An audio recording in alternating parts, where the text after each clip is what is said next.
Emerging from my room with a smug grin on her face was Sherry, my son's wife. "Oh, thank you," I replied. I had just cleaned my room a few days ago, but maybe it still looked messy to someone else.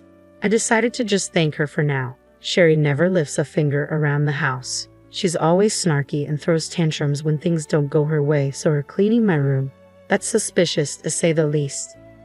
"I don't know what you're up to, but it won't work," I muttered quietly, making sure Sherry, who was watching TV at high volume, couldn't hear me. Then I went back to my chores. I've put up with a lot from her, and my patience is wearing thin. I've warned her before, but if she continues to act this way, she'll have to face the consequences. My name is Lara, and I'm 73 years old. I met my husband, Frank, at a social event. We were both shy at first, but now we enjoy our evening coffee chats. After we got married, I became pregnant with our son, George. Frank was thrilled and helped me with chores, even though he was clumsy. Once George moved out for work, our lively home became quiet and we felt a bit lonely. Then George brought home Sherry, his then girlfriend.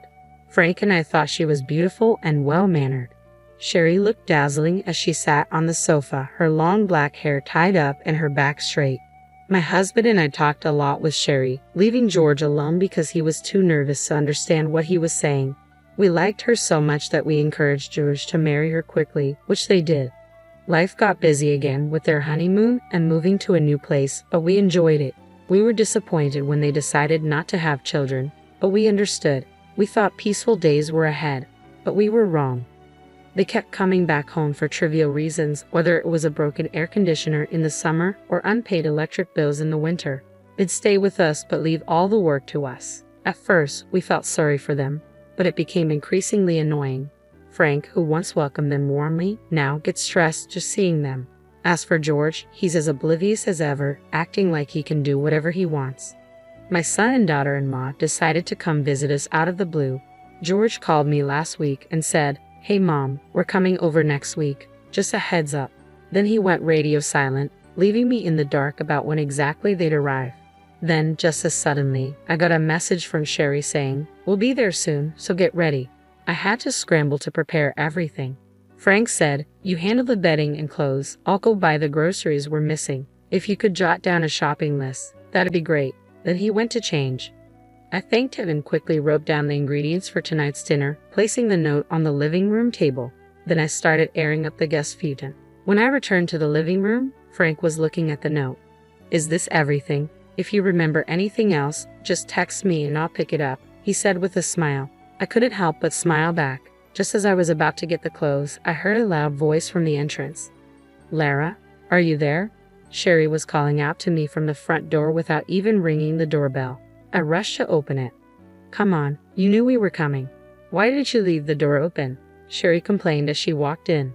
Her eyebrows instantly wrinkled in annoyance. "What's the matter? It's rude not to be happy when someone comes to visit," she retorted.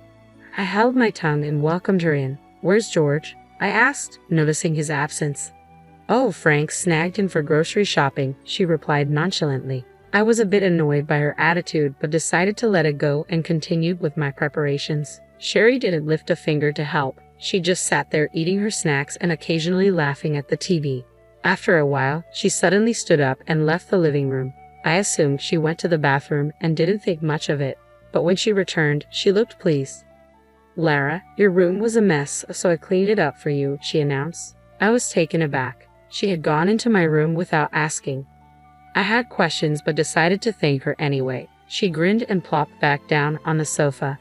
Just then, Frank and George returned. I had asked Frank to buy quite a lot, knowing that the young couple would be staying for a few days. Frank had apparently enlisted George as his pack mule, and it looked like he had accomplished his mission.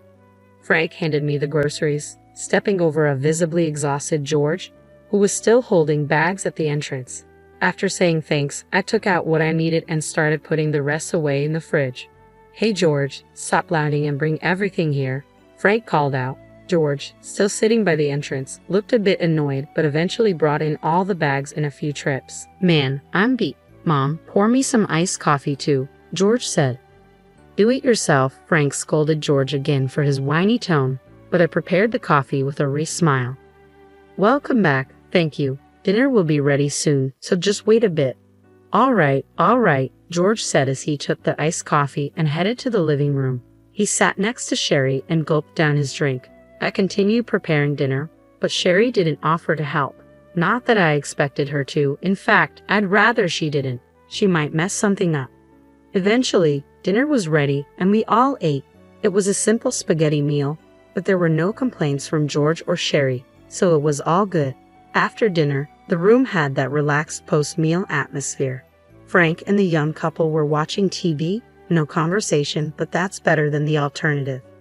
I left the living room to get their change of clothes. On my way, I ran into Frank, who had just come out of the shower. Should I offer George the shower first? I can go last, he suggested. Oh, you've been out shopping. I can't make you wait, I replied, laughing as I entered the living room to find George dozing off. George, don't sleep here. Go take a shower. Stop nagging, George replied listlessly. I placed his change of clothes on him and handed Sherry hers. Sherry took the clothes but quickly pushed them back with a frown. I liked the ones I wore before. These aren't as nice, she complained. I was taken aback by Sherry's complaint, but arguing would only escalate things. Oh, is that so?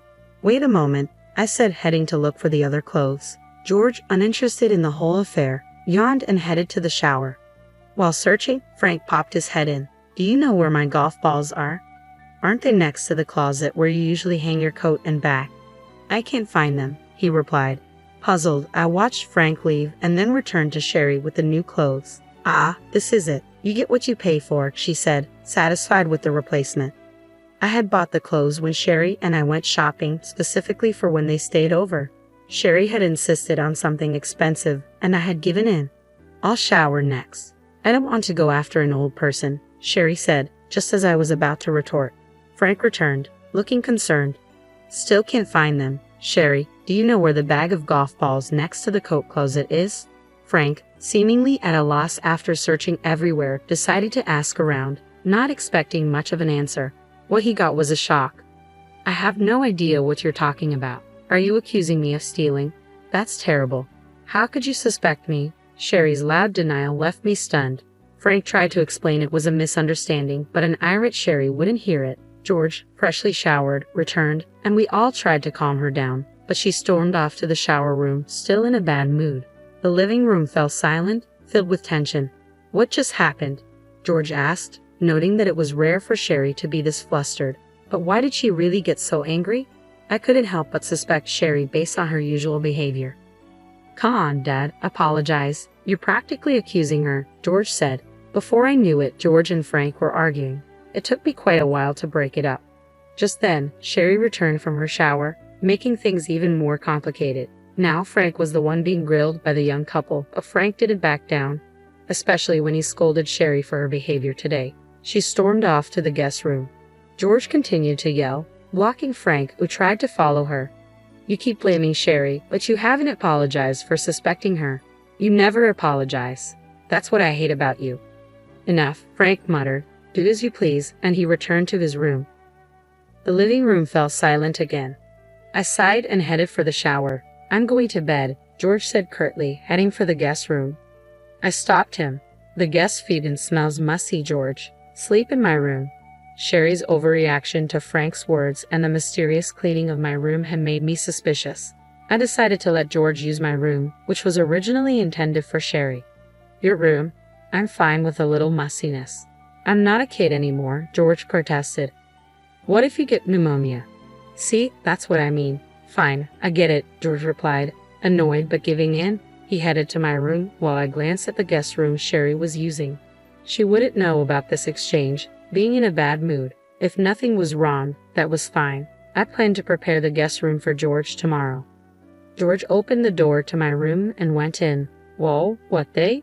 I heard George scream and rushed to my room, flinging open the half-closed door. I turned on the light and was speechless. George was in the room, clutching his leg in pain, surrounded by a scattering of golf balls.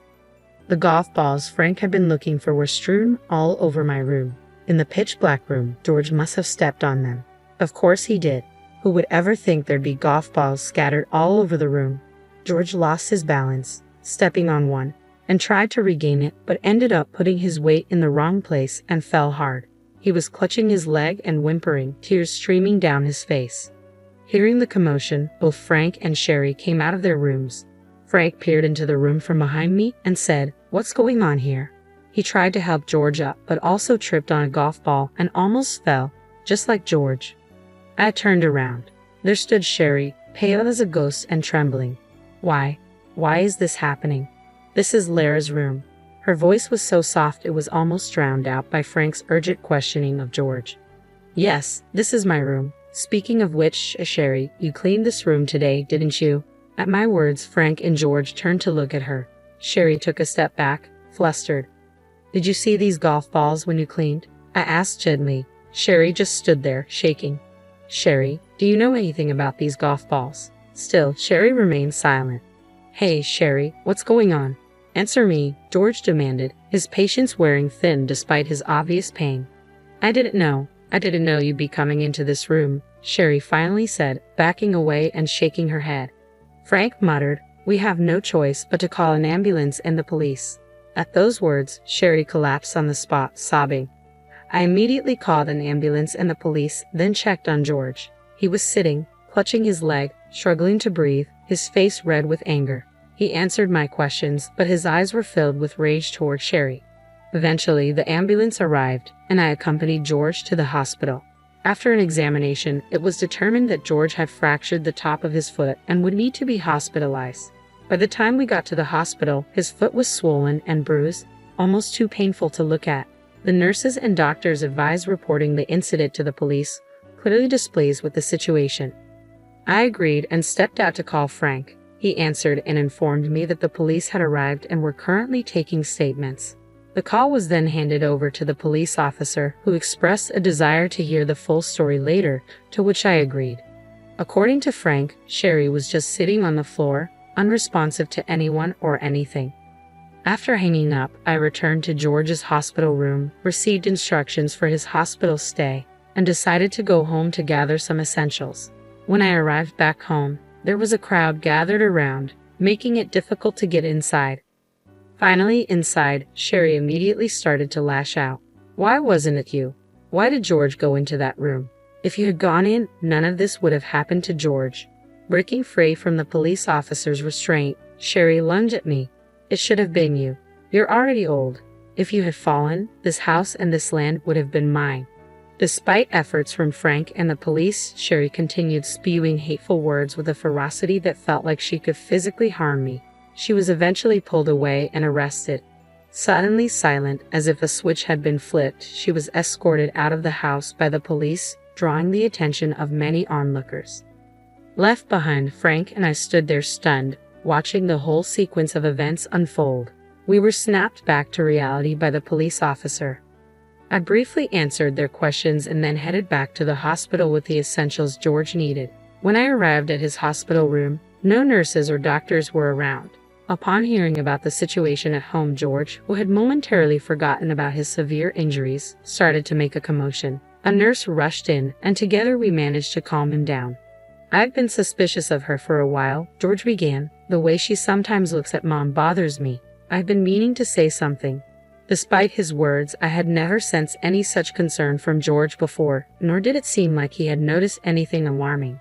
He always avoided getting involved in troublesome matters. This time seemed no different. Utterly exasperated, George continued, "Hey, Mom, I've been thinking for a while now." His voice lowered, and I asked him curiously what was on his mind. "I'm thinking of breaking up with Sherry," George confessed. His sudden revelation surprised me, but given everything that had happened, it didn't seem unreasonable.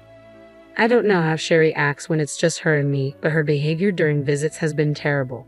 She acts as if she's entitled to special treatment, refuses to help out, and throws tantrums if things don't go her way," George explained. "We've never liked her, but we never thought about forcing me to divorce her. We've never been fans of her behavior, that's for sure, but that doesn't mean we ever considered pushing me to divorce her. We never asked you were frank about Sherry, and it felt wrong to even consider it. After all, I'm an adult and it's not your place to meddle in my marriage," George said. Frank and I have even talked about staying out of it if George doesn't say anything. But now George is coming to us for advice on divorce. I was at a loss for words. Mom, she's always been so harsh with you, and she's been rude to Dad too. I can't take it anymore, George exclaimed. It was then that I felt something was off. Sure, Sherry had never hidden her disdain for me. She didn't even try. I assumed she acted the same way when it was just her and George. However, she was indifferent to Frank. Frank is a gentle soul, but not much of a talker. He has a stern face, which is probably why I rarely saw them talking since they got married. So it felt odd when she got flustered after Frank asked about the golf ball incident. She usually gave cold replies, but this time she raised her voice. Do I have to pay alimony if we divorce? And there are hospital bills too. Can you help, Mom? George asked suddenly. That's when it clicked. George had been trying to butter me up for this very reason. It's heartbreaking, but George is my flesh and blood. I can read his expressions and gestures. I know what he's thinking. I've always found him adorable and couldn't help but meddle. But ever since he hit puberty, he's found it annoying. Like Sherry, George also resents us, but he's playing the good son for the sake of money. Hey George, what happened to the money for the car you said you were going to replace the other day? I recalled. When our son and his wife were visiting, he mentioned getting a new car and needing some financial help because it was pricey. Obviously, if he mentioned this in front of Frank, he'd be met with opposition, so he discreetly came to me. I couldn't refuse my dear George, so I gave him the full amount. However, the car he drove home in was the same one he had before. So you haven't bought it yet? If that's the case, you can use that money for the hospital bills. It might not cover alimony, but it'll help. But then, what about the car? You can save up again once you're better. We all have our own lives, you know. You're old enough to figure things out yourself, I said, feeling frustrated. I was dumbfounded that George still expected financial help from us at this point. After saying my piece, I left the hospital. Truthfully, I knew George had been squandering the money I gave him. Sherry had informed me, though she was clearly benefiting from it too. I've always worried and intervened in his affairs, but it seems it has backfired. I saw this as an opportunity to confide in Frank. After hearing me out, Frank disclosed, I've been meaning to talk to you about this. He revealed he had recently lost his job and was in considerable debt. This revelation shocked me, especially since they had discussed it while out shopping. At that point, there was nothing more to say to George. Frank and I made the decision to disown him. Some time has passed since then. Sherry is now in prison after being convicted, and it appears she initiated the divorce from George before the trial began.